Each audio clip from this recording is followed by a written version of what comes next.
ఒక ఫ్యామిలీ నాకు తెలుసు. వారికి 3 పిల్లలు. దేవుని మందిరాన్ని తీసుకుని వెళ్ళి కూర్చోబెట్టి వారు కూర్చుంటే లేగరు.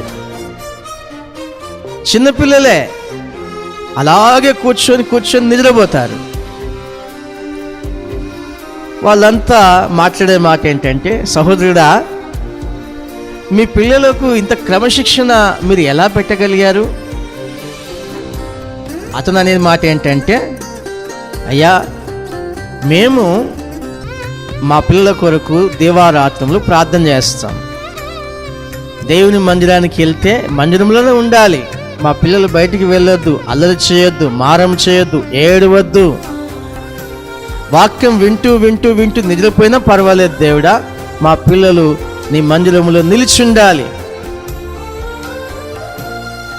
ఆహా, మీరు ప్రార్థన చేసినందువల్ల బిడ్డలు సైలెంట్గా ఉంటున్నారా? అంతేనండి, మా గొప్పతనం ఏం లేదు, మేము భయం ఏం పెట్టలేదు. మేము ప్రార్థన చేస్తాం మా పిల్లలు ఎలా ఉండాలి ఏంటనేది. ఈ రోజున దేవుని సన్నిధి సముఖములో కుటుంబాలుగా నిలిచే పరిస్థితి లేకుండా పోయింది. భార్యకు భక్తి ఉంటుంది, భర్తకు భక్తి ఉండదు. నువ్వు చేస్తే చాలా గట్టిగా ఉంది ప్రార్థన నా జీవితంలో అని చెప్పుకునే పరిస్థితులు ఏర్పడినాయి.